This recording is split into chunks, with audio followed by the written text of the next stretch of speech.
Hello small business supporters, I'm Savvy and welcome back to my channel. Every once in a while on this channel I've mentioned a bunch of business gurus. I've roasted a ton of business gurus in my time, but sometimes I'll be like, you know, this one's not quite as bad as this one. Like, you know, this one, he kind of sucks, but he's not quite as bad as he is, or she's not quite as bad, right? I'm always like, this one's maybe worse than this one. I'm always trying to compare them and list them.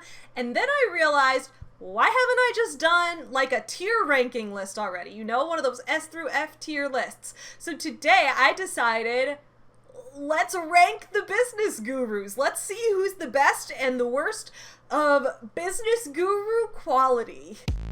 Get you some nuts. There was lots of memes. Makes me wonder if I should take up lesbianism. Chicago. You guys asked for it.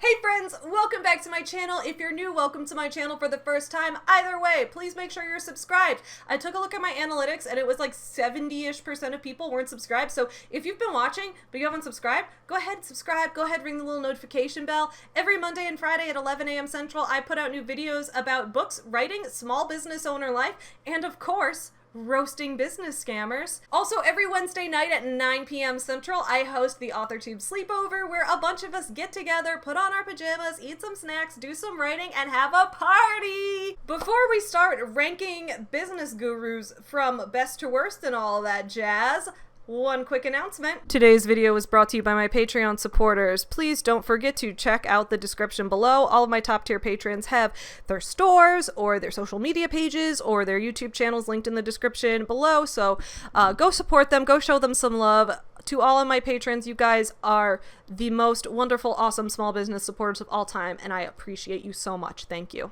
Let's rank some business gurus. All right, here we are. We are on Tier Maker, where we are going to go through S tier through F tier. So to quickly define what each tier represents, for me, S tier is like, you are awesome, right? Like, I would buy your book. I would go to your conference. I would pay to attend your seminar. I highly doubt anyone's gonna get this tier. But that's for like someone that I have the utmost trust and respect out of everyone else. A tier is someone who's like, I think that you're a good person overall. You're probably somewhat ethical. B and C tier are kind of people who are just like, whatever. Like, I don't care about you. You don't matter that much. D and F tier, well, D tier is going to be for, you know, some of the unethical business owners, some of the scammers we see out there, and then F tier are for the irredeemable scammers. So with each one that I put up on the chart, I am going to give an explanation as to why and a brief rundown and insert some clips of who each one of these people is in case you haven't seen all of my business guru videos yet. And also, not all of these, I haven't actually made full exposed videos on all of these people yet. I have a few planned for the future, so stay tuned for that. So we only have a few to go through today. After I have examined more business gurus, I think I'm going to make another follow-up video and re-rank people, especially after I've done more research into each person. But you know, let's see what we've got. So let's start off with Robert Kiyosaki. So this guy right here is Robert Kiyosaki. He is best known as being the author of the book Rich Dad, Poor Dad. I still need to delve more into and do more research to figure out who he is as a whole.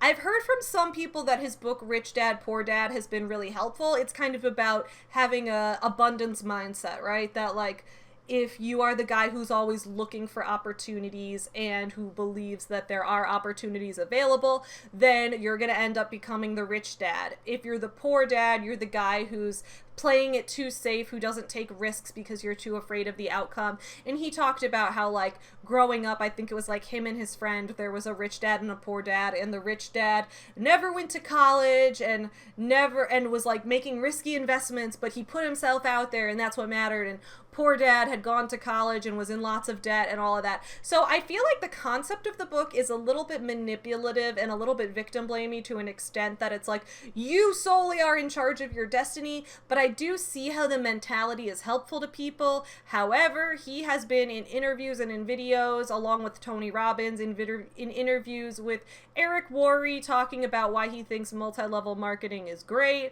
and all of that. So at the core, he is one of those law of attraction scammers, but he has so far, from what I've seen, hasn't done anything extra egregious beyond that. So we are just going to start off putting him in D tier. If you are a business guru that people look up to and pay for your advice on things and you promote MLMs to them, then you're automatically a scammer. There's no other way about it. All right, next up, we've got someone that I've actually done, I think, 3 videos on at this point. I will link them up in the cards, but I haven't done any videos on her lately, and that is our friend Lindsay T Moreno. What is her actual business? Stay-at-home mom turned multi-million-dollar producing business owner Lindsay T Moreno doesn't just have a passion for entrepreneurship, she has a deep passion for helping women of all walks of life gain the confidence and skills to tap into their ambition, blah, blah, blah. Never says the name of her business. The About the Author section, Lindsay T Moreno is an author, podcaster, and business owner. Owner of what business? It doesn't say. In 2 short years, Lindsay built a 7-figure personal income using only social media. Okay, but what was she advertising? Having spent a considerable amount of time building multiple profitable businesses, which have no names apparently. So Lindsay T Moreno, if you guys don't remember, she is a woman who made over $1 million by climbing to the top of the Young Living pyramid. I've done 3 videos on her because her book, Boss Up, was actually one of the inspirations for my book, #Savvy Business Owner. Now available. Link in the description below. Not because her book was so good that it inspired me, but because it inspired me by being like, wow, this book sucks just as much as all the other business books, and she told me this one was going to be better. If no one else is going to do a better job, I guess I just have to do it. So her book, Boss Up, was at Target, and it was the book that was all like, I was a stay-at-home mom, and then I built a 7-figure business solely on social media, and it was like, great, doing what? And she never once mentioned what her business was, and then you had to read the book to figure out that it was actually Young Living. Last year, CNBC featured her business, which is projected to bring in $250 million this year and has grown to a team of over 400,000 members. 400,000 members! She has recruited 400,000 people into this trash. Oh my god, that's almost 500,000 people. I wonder if sitting on the top of the pyramid is like pointy and pokes you in the butthole. I hope so. We are going to talk to her about how to be successful and do MLM businesses the right way. Now, before you guys get out the haterade. And that she was putting essential oils on everything and eating them and putting them in her mouth and putting them in her kid's mouth and subtly implying here and there that she doesn't think vaccines are necessary.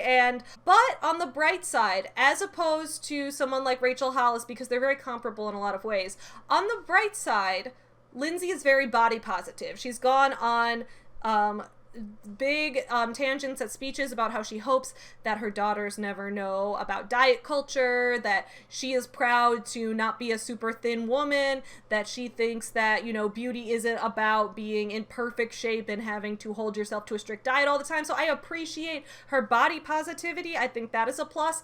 That, and when she spoke at the Young Living convention, she explicitly told people that they should not sell their oils to people who can't afford them. Like, while a lot of Young Living representatives and a lot of essential oils people, a lot of them are like, just avoid Starbucks for the week, just whatever, like being so flippant about people's financial struggles and ending up manipulating them into debt for profit. Y'all, we've all seen it a million times. She was actually one of the people to speak out and say, stop doing that. Like, if someone comes to me and they say, I'm in crippling debt, should I still invest in this? You know, most MLMers would tell you, yes, you must invest in yourself and your future. But Lindsay was over here like, no. I tell them, then just don't come. It's okay.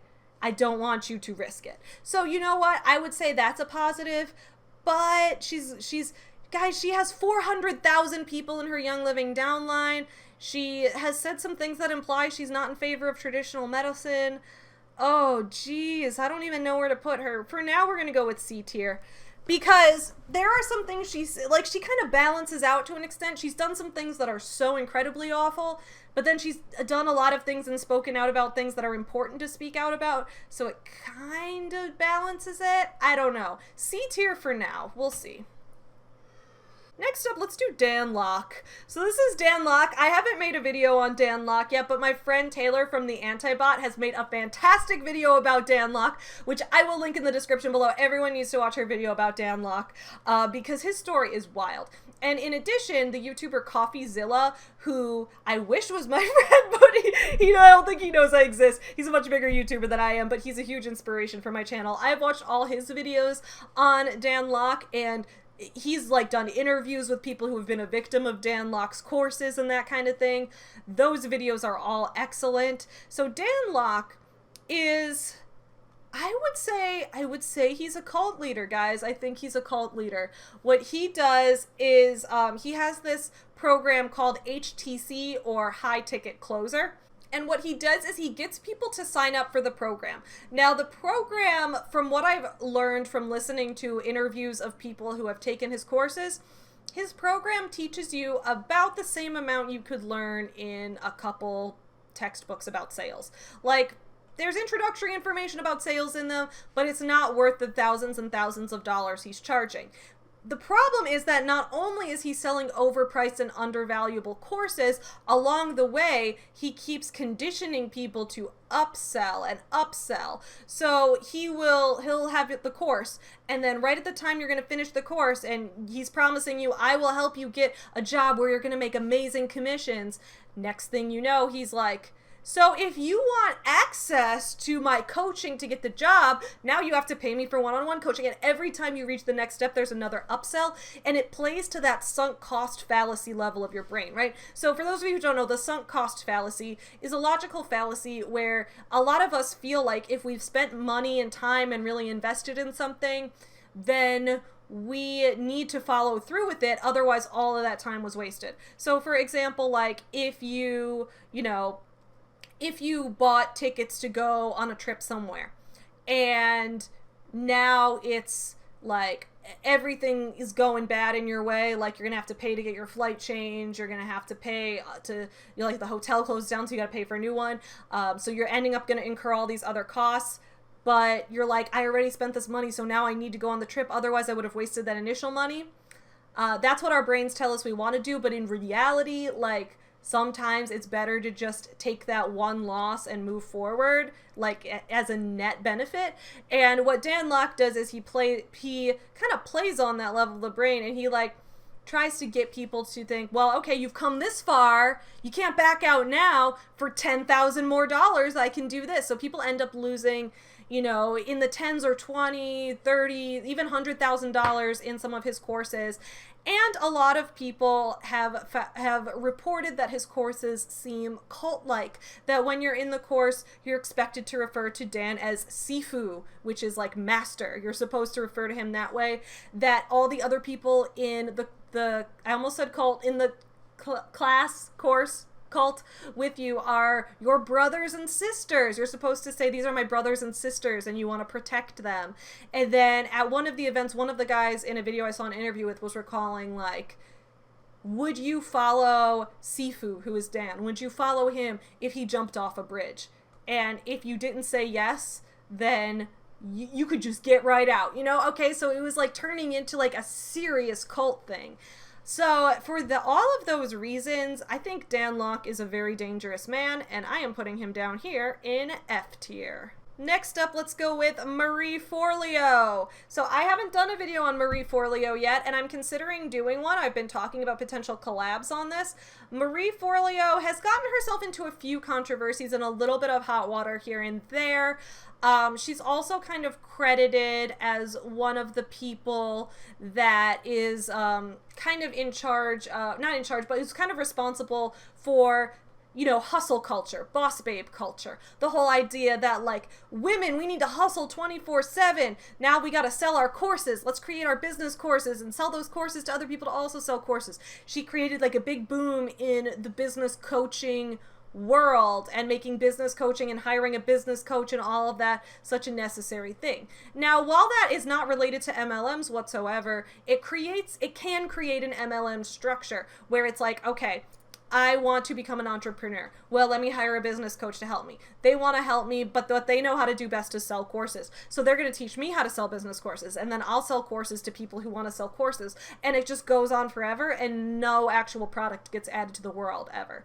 So that's kind of the problem, but I haven't interviewed many people who have taken her courses, but I've heard from a few people in comments and such that they have found her Facebook groups and her networking groups to be really helpful and really supportive. So for now, I think we're gonna go with B tier. B tier for Marie Forleo for now. We'll see what else happens. Tony Robbins! Y'all, I'll link the video I did about Tony Robbins up in the cards. Guys, Tony Robbins scares me. Tony Robbins is the pinnacle of practicing therapy without a license. This man, you see him at, like, if you haven't seen my video I did where my friend Monica and I watched and reviewed his documentary, I Am Not Your Guru, on Netflix, and then there was also another video on her channel where he talked about the Me Too movement. Tony Robbins is a disgusting human. I see how he got successful because he's charismatic, he connects with an audience well, he has fantastic public speaking skills, but I just hate seeing all these people with great public speaking skills using their powers for manipulation for profit rather than using them for good and spreading good messages in the world. Now, a lot of Tony's followers will tell you that he is spreading a good message, but what he's actually doing is giving unlicensed therapy to people who stand up. He pressures them into severing relationships in their lives. He asks them, oh, who loved you more, your mother or your father? Let's delve into that. Let's talk about what that could mean. It's like all this stuff that he is not qualified to talk about, especially one-on-one with an individual person. He's got these expensive ass seminars that people were talking about how they sold all their furniture just so they could go see Tony Robbins do an event and that kind of thing. And not only that, but Tony Robbins is a huge supporter of the multi-level marketing world. In the video that Monica and I did on her channel, he was talking about how he thought that MLMs were a great way to start your own business without having to worry about a supply chain, which is wild because as a small business owner myself, I can tell you MLMs are not your own business, and I find it incredibly insulting to people who say they are. So Tony Robbins is one of those awful people who manages to be his own business owner but still claim MLMs are their own businesses, which means he knows better and is still saying that, so it's manipulation and nothing more. And then if that weren't enough, Tony Robbins, when talking about the Me Too movement, was talking about how the fact that women are speaking up against sexual harassment is making him less likely to want to hire women because why? I think his quote was, it's too big of a risk. It's too big of a risk for what, Tony? Like, women are speaking out about it. Are you admitting it was happening before? Because all that's happening now is that women are speaking out about it. So Tony, and then of course after that happened, a ton of allegations of inappropriate behavior regarding Tony himself came out. So Tony, let's review. He is disrespectful to women. He is a supporter of MLMs and disses small business owners by claiming that an MLM is the same thing. He practices therapy and psychology without a license in front of crowds of people who he is scamming for thousands of dollars. Yeah, F tier. F tier 1000%. Tony Robbins is probably the worst person in the world. Next up, let's talk about it. Rachel Hollis. I blame you guys. You guys wanted another Rachel Hollis video. Now, to anyone out there who's like, another Rachel Hollis video, you guys literally asked for this. You guys asked for it. My foil. Is that the right word? My foil. My lifelong adversary. I don't know if that's the right word. But no, Rachel Hollis also doesn't know who I am. But I've done a lot of videos on her because she and I have a lot of things in common, but I think that she is scammy and does a lot of things that I don't like. So, things I don't like about Rachel Hollis, as if you probably haven't seen me say these things 10,000 times on my channel. The main thing I don't like about her is her support of MLMs, which you guys know I've talked about in all the videos I've done reacting to her various MLM speeches, where she used so many manipulation tactics talking about For doing this business, anyone have someone in their life who's close to them who's doing this, who's judging them? And why do you care? You love her. Does she love you? then why wouldn't she want the best for you? Yeah. Your entire life, she got to have significance because she did better than you. And it's not, there's nothing wrong with her. There's nothing wrong with her. We can love her and appreciate her. But by God, Natasha, she is not going to keep you from being the woman that you're meant to be. Rachel, you are not a licensed therapist. Doesn't your sister love you? Why doesn't your sister support you selling Arbonne supplement powders if she loves you? If your sister doesn't support you, then she's not respecting you, and you can cut her out of your life. Like, she's doing that cult shit, and I don't like it, and then she's running out and hugging people. And I am not a fan, so that makes me really upset when she does that, especially because a lot of women talk about how they found her because she had this positive self-esteem message and this pro-mental health message. And so when they were dealing with depression and anxiety and feeling like they weren't good enough, they found Rachel. And then Rachel ends up selling them all of these expensive courses, all of these expensive getaways and conferences. She had that whole marriage conference on how to have a good marriage when now she's divorced, and even talked about how before her divorce, her marriage was struggling, even during the time that she was hosting that conference, charging people the better part of $2,000 to go and get her unlicensed marriage counseling. So I have a lot of problems with Rachel Hollis, but on the other hand, there's something that draws me back to her. I think it's that I like her writing style. I think her books are well written. I am proud of the way that she's, that I'm proud of the actual businesses that she ran. So before she started doing the MLM speeches and that shit, I loved when she talked about her life as a party planner. I loved her work as an indie author. I think she has a lot of potential that she squandered in the name of profit. So I can't put her at the bottom because she's got a place in my heart. And I don't think that deep down she wants to be a bad person. Like, I see some ability to change there. So I'm going to go with C tier for now. C tier for Rachel Hollis. Next up is Gary Vaynerchuk, Mr. Gary V himself. Now, Gary V, I have so many mixed feelings on. I actually really like him, and this is weird because normally I hate business gurus by default. But there are some things I like about him. But there are also some things I hate about him. So I'm like, can I give him S tier? Absolutely not. No business gurus are going to deserve S tier on this. I have found his advice to be legitimately helpful. I've watched a lot of his speeches on his YouTube channel. I've watched a lot of his interviews and his talks with people. And I think he's really smart when it comes to the concept of content marketing. So, for example, when he talks about content marketing, he talks about how it is a chess move. Everything is a strategic move where you're thinking 20 steps ahead. This is not a move to immediately go and capture the king and end the game, but it's a move to get you a step closer to something that'll get you a step closer to something else and go on. And he talks about that in the context of content marketing, which is, to an extent, content marketing is what I'm doing right now, putting out a YouTube video. And from this, you guys are aware of the books that I write as an author. And from this, you're aware that I'm a small business owner and all of that stuff. So that is one of the ways that content marketing works. You see that also through people who run podcasts and also have their own business and that kind of thing.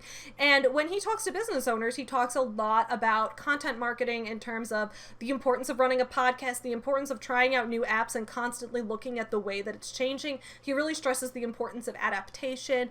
And I've just found a lot of interesting advice from him in that way. He has a great tip about taking down a piece of content and trying to get 20 pieces of content out of every one. So like if I make this YouTube video, I have this video, I can also get an Instagram post from the thumbnail of it. I can also get an Instagram story from a 1-minute cutout of this video. I can also get a few more posts down the line of me reminding people to go and watch it. I can get a Facebook group discussion going about. So like every piece of content you can break into theoretically 20 pieces. The other thing I really like about Gary V is that he said straight up he doesn't like MLMs. When people have asked him, what is your opinion on multi-level marketing? He's like, to be honest, I am not a fan of it. I don't like it.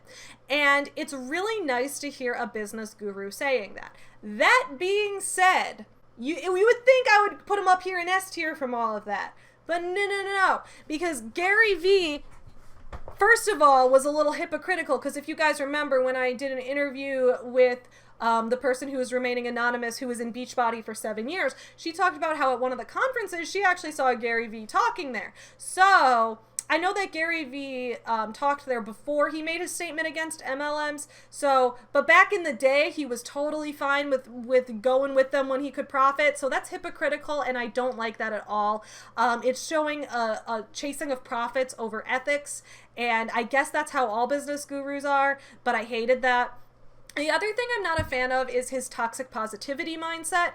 Now, I like his persona. I like that he's very real, that he's loud, he yells at you, he swears. I do that too. Like, again, people like me not liking that, like Tony Robbins does that, but I don't like anything else about him. So he has so many negative things. So that's not a thing I hate about him. But I like when Gary Vee does that because it feels like he has his real persona. But the problem is some of the stuff he says is focusing on, you don't have time to criticize other business owners if you're going to be a successful business owner. I'm like, I found the opposite to be true, because engaging in criticism on the internet has been an awesome way for me to meet like-minded people who have the same problems with certain industries as I do. So I would disagree with that. I would disagree with the staying positive, hustle 24/7 mindset. But he's the one business guru that's provided me with a lot of value. So I think for that reason alone, he's going to be the one person up in A tier. And then finally, Get you some nuts. the man, the myth, the legend. Are you in multi-level marketing? You selling drugs? Mr. Grant Cardone. This book is dedicated to my wife, Ilyana Cardone. For over 20 years, I was obsessed with finding the perfect woman for me. Tremendous amount of pain tied up in trying to find this perfect woman for me. The call was so powerful when I met her. When I first met her, the call was so powerful that I sold where I lived. I sold the house I lived at in La Jolla, California, where I lived like a prince and a king. Sold it, moved to Los Angeles, believing this woman was there. Keep in mind, I hadn't even met her yet. I just believed the call inside of me, this obsession, this idea that she, the woman, the perfect woman for me, the calling of my life was there. I picked up, sold my house, and moved everything to Los Angeles. My business, myself. When I first met her, by the way, which was the first night I moved to Los Angeles, I became obsessed with making this woman my wife. Grant Cardone. Oh my God. I might need to make a G category, G under here for Grant Cardone. So Grant Cardone, I first learned of when I picked up the book Be Obsessed or Be Average. I had not heard of Grant Cardone at this time when I started. I was listening to it on Audible. And as someone who has OCD and who has OCD, this is it's hard to explain because, right, like OCD is what I have, but mental illness can be kind of a spectrum, right? I will have manic episodes if I don't take my medication. And before I started on medication, I would have manic episodes all the time. And as someone who's gone through that and gone to the psychiatrist for that and been medicated for that, obviously I'm not going to say Grant Cardone is having a manic episode because I am not a psychiatrist. I cannot diagnose him. That is not in my jurisdiction. But I will say that it makes me feel uncomfortably close to when I was having a manic episode when I listened to him yelling about things. When I listened to him going off the rails, never, like all of his non sequiturs, all of his overexcitement about things, all of his wild plans, which do work out for him, which is great for him, but often work out for him at the expense of other people. It just reminds me too much of the mania, and it makes me feel stressed and on edge when I listen to him. So I had to DNF that audiobook, which I've done a review of. It's the only book in 2020 that I had to stop reading. Grant Cardone is also a huge fan of multi-level marketing. He spoke at the World Financial Group Conference, where he manipulated the cult reliance of the community, where he, acted as if this community was the type of family that he needed when he was going through family tragedy. Basically, he did some crazy cult shit at that conference. He's made videos talking to multi-level marketing people about how he likes what they do. Your network marketing, okay? Because, it's obvious. You got all this, because you guys get a bad rep. You're an industry that's new. Yeah. It's early on. You're growing. What new industry has not been attacked? You can say it's old. It's not, dude. What industry, what new thing from business, the car, you think automobiles weren't fought by the people, the horse owners? And how he thinks that if people dislike MLMs, it's the same thing to when people used to burn Christians at the stake. Christianity, if you go back 500 years ago, or you go back, the beginning of Christianity, probably 1,000 years ago, 2,000 years ago, a long time ago, right? Right. Man, if you told somebody you were a Christian, they cut your head off right there on the spot, dude. It wasn't even like, oh, what? You a Christian? Chop, pow. Okay? Oh, you a Christian? Really? Oh, we're going to burn you at the stake. Okay? So, look, man, if you think a new thing is not going to be opposed, resisted, criticized, hated, and particularly when it starts becoming successful, once you start hitting success, you're going to have people screaming. He doesn't make a lot of sense, guys. And even worse than that, he's a stalker. He's a creepy stalker, you guys. So I did a video about him and his wife, Ilyana Cardone, and how when he first met her, she had no interest in him. And so he met her on a commercial movie set, and the director, he was like, give me her number. The director was like, that's private information, dude. I can't do that. And Grant was like, give me her number or I'm gonna tear this fucking trailer apart. So the director gave Grant the girl's number, and she didn't answer because she, again, had no interest in him. So he called her twice a month, every 2 weeks, for over a year. He called her 26 times, spaced out 2 weeks apart. Got no answers, left things on the answering machine. And eventually, she married him. He would like then go and like try to hang out with her friends and like have sex with her friends so that she would feel safe. And somehow it worked. And I think the reason it worked is because they're both Scientologists. And I know that's weird, but I've done a video on this already. It's linked up in the cards, or it should be, unless I ran out of card space. I don't know. So anyway, Grant Cardone is a stalker. He loves supporting MLMs. But goddamn, he's hilarious. Guys, I could listen to Grant Cardone obviously I couldn't listen to him rant all day because I had to put down his audiobook. 11 hours of his ranting was too much. But whenever I make a video about him, I find myself just losing it. He is hilarious. I don't think he's intending to be hilarious, but he's just so weird. I can't decide between D and F tier. The creepy stalker thing makes me want to say F tier, but the amount of enjoyment I get out of like just roasting him on the regular, I think he's gonna go in D tier for now. So guys, that is my business guru tier ranking chart. I hope you enjoyed this. Let me know if you agree or disagree in the comments below. Also, let me know if there are other business gurus, because I'd love to do another one of these videos with additional people, and I'd love to add more people to this. So please let me know your thoughts in the comments below. Also, please stick around on this channel after this premiere is over. If you're watching during the premiere, if you're not, then you can disregard this part. But please stick around after the premiere is over, because at 12:30 Central on this channel, I am going to be live streaming. And my friend RK and I are going to be writing our new adult contemporary romance novel together called Cancel Sean Boston. So if you want to see a novel being written together by two people live in front of your very eyes as we work on, you know, getting the novel ready to go and writing it, then you will want to stick around. Our live streams tend to be a lot of fun, so I hope to see you there. Thank you guys so much for watching this video. I hope you have a great weekend. I'll see you on Monday, but in the meantime, don't forget to support small businesses. Happy Friday, friends. Hit you some nuts. There was lots of memes. Makes me wonder if I should take up lesbianism. Chicago. You guys asked for it.